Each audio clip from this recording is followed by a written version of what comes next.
नमस्कार दोस्तों, बिंदास बोल में आपका बहुत बहुत स्वागत है। दोस्तों, क्या शरद पवार की जान को खतरा है? नहीं। क्या शरद पवार की बनाई जा रही प्लानिंग से, योजनाओं से मोदी शाह को खतरा है? हाँ।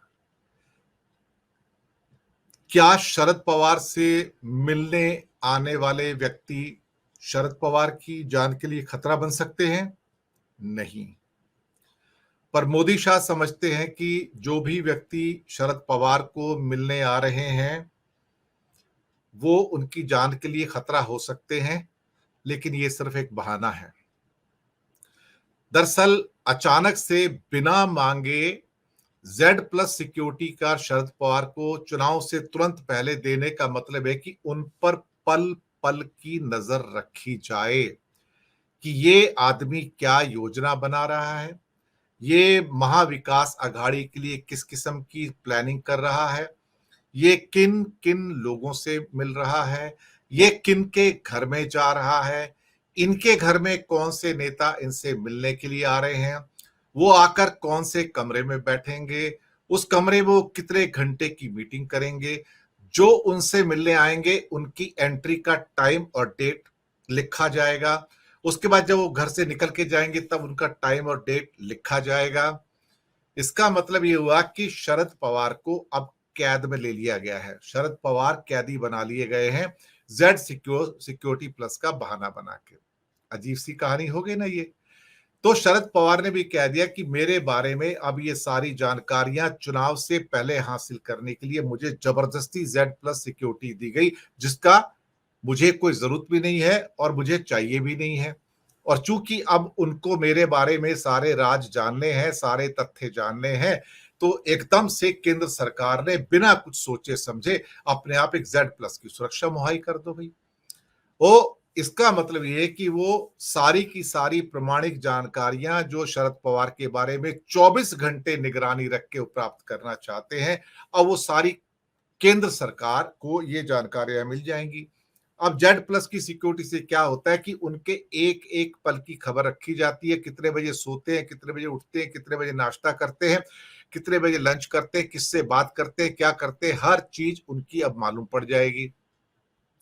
महाराष्ट्र विधानसभा चुनाव नजदीक है तो उनको मालूम है कि शरद पवार जैसे भीष्म पितामह से डील करना बहुत मुश्किल है। तो अब वो क्या करेंगे, वो दरअसल जेड प्लस सिक्योरिटी का बहाना देके ये दरअसल कहा जाए तो मुझे लगता है कि एक जासूसी का एक नया अंग पैदा किया गया है। शरद पवार ने कहा कि गृह मंत्रालय के एक अधिकारी ने मुझे बताया कि सरकार ने 3 व्यक्तियों को जेड प्लस सुरक्षा देने का फैसला किया है और मैं उनमें से एक हूं। तो मैंने पूछा 2 अन्य कौन है, तो बोलते आरएसएस प्रमुख मोहन भागवत और केंद्रीय गृह मंत्री अमित शाह भी हैं।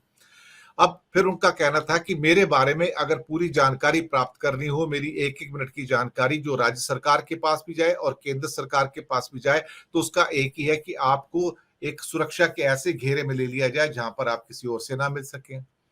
तब शरद पवार के ऊपर जेड प्लस सिक्योरिटी का कवर आ गया साहब।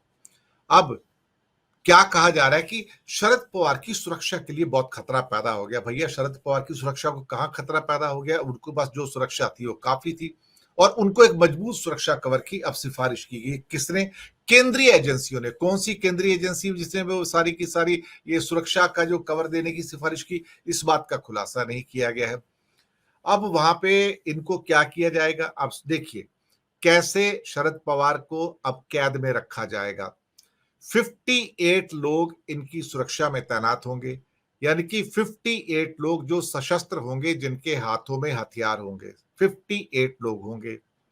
इसमें से 10 आर्म्ड स्टैटिक गार्ड होंगे, 10 आर्म्ड स्टैटिक गार्ड, 6 पीएसओ एक समय में राउंड द क्लॉक रहेंगे, 6 पीएसओ, 24 जवान 2 एस्कॉर्ट्स में राउंड द क्लॉक रहेंगे, 5 वॉचर्स 2 शिफ्ट में राउंड द क्लॉक रहेंगे, एक इंस्पेक्टर या इंस्पेक्टर के तौर पर एक बंदा रहेगा, वो राउंड द क्लॉक रहेगा।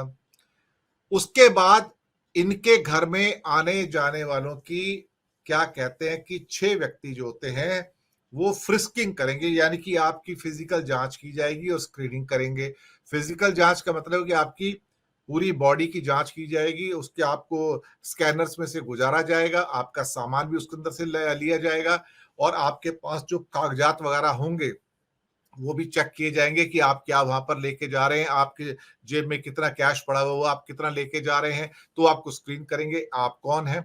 उसके बाद आपका वहां पर नाम लिखवाया जाएगा, आपका पता लिखवाया जाएगा, आपका फ़ोन नंबर लिखवाया जाएगा, आप जिस गाड़ी से आए हैं, उस गाड़ी का नंबर भी लिखवाया जाएगा। उसके अलावा जो आपकी कुछ और जानकारियाँ उनको होती हैं कि आप कहाँ से आए हैं और आपका आने का पर्पज़ क्या है, आप क्यों इनसे मिलने के लिए आए हैं। तो ये सारी की सारी चीज़ें उसके अंदर लिखी जाएँगी। लिखने के बाद फिर उसके बाद इनके हो सकता है कि फ़ोन जो है बाहर रखवा लिए जाएँगे। इनके जो फ़ोन है सपोज करो कि उनसे उद्धव ठाकरे भी मिलने आ गए या आदित्य ठाकरे मिलने आ गए या कांग्रेस के नेता बड़े नेता भी इनसे मिलने आ गए महाराष्ट्र के या सपोज करो कि किसी और राज्य से या इवन राहुल गांधी भी आ गए, तो कहा जाएगा कि आप अपने फोन बाहर रखो क्योंकि आपका फोन जो है शरद पवार के लिए खतरा पैदा कर सकता है। तो वो सारी चीजें बाहर रखवा दी जाएंगी और आपको बिल्कुल खाली हाथ करके, कई बार तो वो बटुए वगैरह जो होते हैं आपके पर्स होते हैं और आपको जो बैग्स होते हैं जो लेडीज पर्स होते हैं, लेडीज का तुम ये भी बाहर रख दो, तो बिल्कुल उसको अंदर तब भेजा जाता है। तो इस किस्म की चीजें वहां पर चल रही हैं। तो ये सारा का सारा फ्रिस्किंग हो जाएगा और स्क्रीनिंग हो जाएगा और राउंड द क्लॉक में 6 ड्राइवर भी होते हैं और गाड़ियां भी होती है। मकसद क्या है भाई, बड़ी साफ सीधी बात है। अभी पीछे जब लोकसभा के इलेक्शन हुए थे तो 48 सीटों में से 30 सीटों पर दरअसल देखा जाए तो महाविकास आघाड़ी जीत गई थी और ये सब इसलिए हुआ था कि कांग्रेस में, उद्धव ठाकरे में और शरद पवार की एनसीपी में काफी अच्छा गठबंधन था और आपस में यूनिटी थी और अगर कहीं कुछ थोड़ा बहुत रंजिश थी या कुछ समस्या थी तो उसको एक फादर फिगर की तरह, एक भीष्म पितामह की तरह जो हमारे शरद पवार साहब हैं, वो उसको सारे के सारे बैठ के सुलझा लेते थे। अब 288 सीट वाली विधानसभा के चुनाव है जो अब घोषित होने जा रहे हैं, तो उसके लिए कुछ महत्वपूर्ण जो बातें हैं वो होंगी।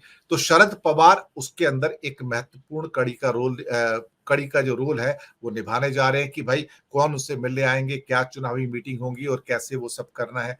इसका मतलब ये हुआ कि एक एक व्यक्ति के ऊपर अब नजर रखी जाएगी, स्क्रीनिंग की जाएगी। दरअसल ये जेड प्लस सिक्योरिटी का एक बहाना है। शरद पवार की जासूसी के सारे तंत्र तैयार कर लिए गए हैं, यानी कि शरद पवार की अब एक एक पल की खबर ली जाएगी। अगर वो अपने घर में मुंबई से निकल के किसी और भी जगह पर जा रहे हैं तो वो पूरा का पूरा रास्ता स्कैन कर लिया जाएगा। जेड प्लस सिक्योरिटी के अंदर पूरा उसका ड्रिल किया जाएगा और वहां पर एक क्या कहते हैं, बिना मतलब के एक थ्रेट परसेप्शन जो है वो पैदा किए जाएंगे। शरद पवार को तो कभी कोई थ्रेट कोई आया नहीं था, जो छोटा मोटा सिक्योरिटी कवर है उससे बहुत काफी हो जाता है जो स्टेट लेवल पे होता है।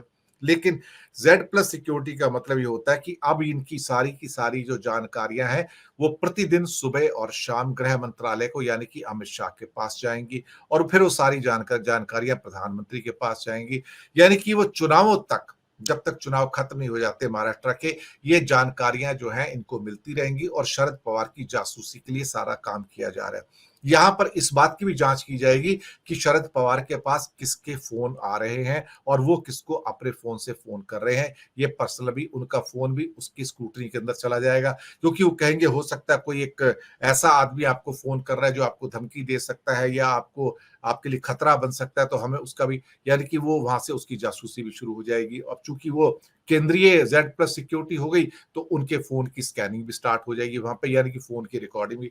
तो ये एक बड़ा एक लार्जर पूरा का पूरा गेम बना लिया गया है। जेड प्लस सिक्योरिटी का जो है एक बहाना बनाया गया है। इस बहाने का मतलब ये हुआ कि एक एक पल की खबर जो है शरद पवार की, जो अमित शाह और मोदी के पास जाएगी। मकसद क्या है? मकसद सिर्फ एक है कि महाराष्ट्र के चुनाव में हमें जीतना है और कैसे भी करके महाविकास आघाड़ी को हराना है। और उसके लिए जेड प्लस सिक्योरिटी जो है शरद पवार की जासूसी के लिए मोदी शाह ने उसको ये सारा नया टेंट्रम पूरा जारी कर दिया है। आप सोचिए कि इंसान चुनाव जीतने के लिए कितना नीचे गिर सकता है, बीजेपी कितनी नीचे गिर सकती है। वैसे भी बीजेपी एक चरित्रहीन पार्टी है, इसमें तो कोई शक वाली बात नहीं है। लेकिन अब बिना किसी थ्रेट परसेप्शन के, उनको कोई डर नहीं है, उनको कोई धमकी नहीं मिली है, अपने आप ही कोई एजेंसी आती है, अपने आप ही डिसाइड करते हैं कि इनको थ्रेट परसेप्शन है और उनको दे दिया जाए। और जेड प्लस ये कुछ नहीं है, ये एक कुटिलता भरी एक चाल है और उस चाल के द्वारा शरद पवार के ऊपर नजर रखनी है। बस इतना सा ही किस्सा है। शुक्रिया आपका बहुत बहुत।